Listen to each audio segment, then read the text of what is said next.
Morning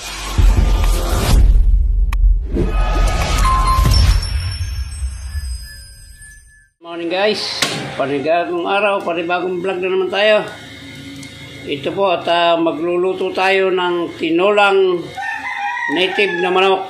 Papalambutan ko muna guys para malambot siya at wala na tayong ngipin. Bago natin igisa yan, bago lagyan ng mga kung ano-ano sangkap, ay palalambutin muna natin para mas mabilis yung lambot.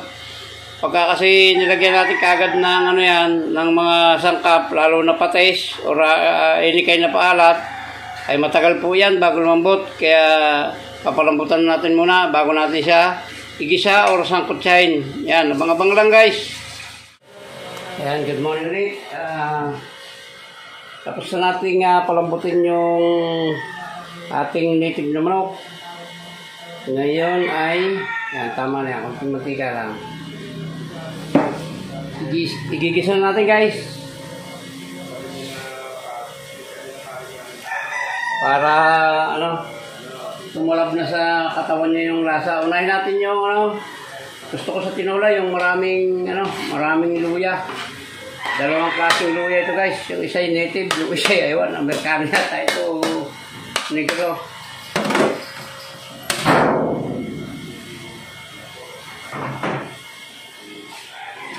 Igisa muna natin, papupula-pulahin natin itong luyang ito.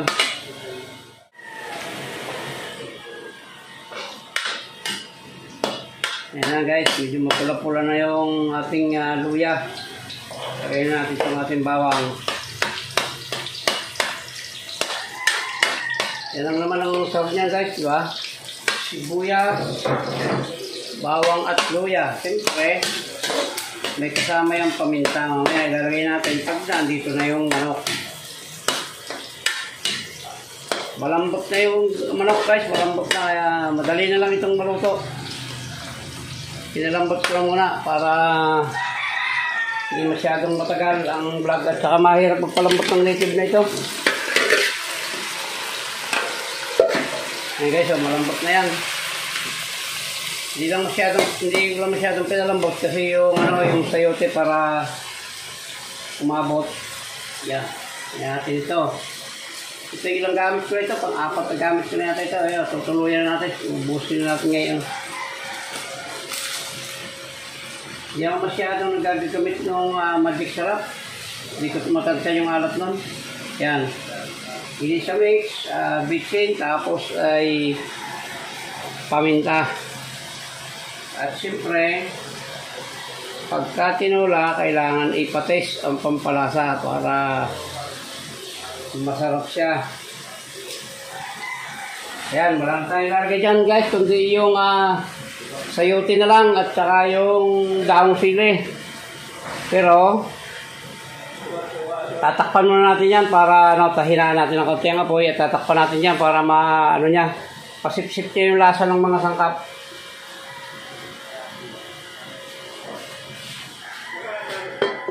Ayan guys, tatakpan muna natin at ang ilalagay natin dyan na pangsabaw ay ang hugas bigas. Ayan guys, hindi na masyadong natin kanot baka para hindi lang mabang masyadong vlog natin. Iyon Kulong-kulo na guys. Pwede na ito para maihabol natin yung ating sayote.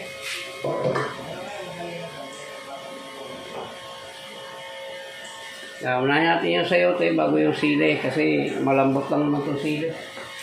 Nawawala na ng lasa yung sili pagka sobrang luto. Ayan, medyo takpan pa natin ng konti yan bago natin uli lagyan na ng sabaw ng sinaing. Yan guys, lalagyan na natin ng sabaw para magkaintindihan na kung anong lasa nito. Ayan guys, hugas bigas po ito, yung aking ibang sasabaw. Ayun isang buong native to guys, isang buong native na manok, pero ano lang siya, maliit lang, hindi naman masyadong malaki, wala naman. Totoong buhay lang guys, ako lang kakain nito. Paano ko itong maubos? Ayan lalagyan na natin ng lalagyan na natin itong siyempre para mas lalong maglasang tinola ay lalagyan natin siya ng chicken 4 cubes. Yan. So yan, at ayan naman natin siyang kumulo or lumambot at tatakpan uli natin guys. Yan. Dagdagan ko siguro yung paminta nito mamaya, parang mukhang kulang. Okay, abang-abang lang po. Yan guys. Uy. Malambot na siguro ito, yung sayote. Nalagyan natin itong ating sili. Ayaw ko lang nagdudurog kasi yung sili ng gano'n. Wala yung anghang. Ano to, mabilis namang uminit itong ito. Mabilis maluto kahit patay na. Gawa ng tinula ito eh. Ayan, dagdagan ko ng konting dagdagan ko ng konting paminta. Tapos konting asin kasi konti lang nilagay kong patis dyan eh. Baka matamang. Pero titikman natin. Titikman natin kung lambot na yung sayote. Tsaka lalambot pa to. Ay okay na to kasi lalambot pa to. Mainit masyado yung sabaw ng tinola kaya lalambot pa ito. Yan o. Tikman natin. Yan, tama na. Medyo matabang lang siya ng konti pero okay na yan. Para pwede pang magsawsawa ng patis. Ayan, lagyan na natin itong ating siyempre down sili. 20 pesos na ito, kakunti-kunti. Yan, muli po, maraming salamat po sa umabot po sa dulo ng vlog na ito. At sa lahat po ng nagsusupport sa channel nila Rio Quatsero, Team Sombe or friend. Thank you very much po. Okay na po ito, luto na po ito. At muli po, maraming salamat po sa inyong lahat sa pagsama sa dulo ng vlog na ito na tinolang native na manok. Ayan, shout out po sa inyong lahat at mag-ingat po kayong palagi. Mabuhay po kayo at mabuhay tayong lahat. Shout out po sa inyong lahat at bye-bye na po. I love you all.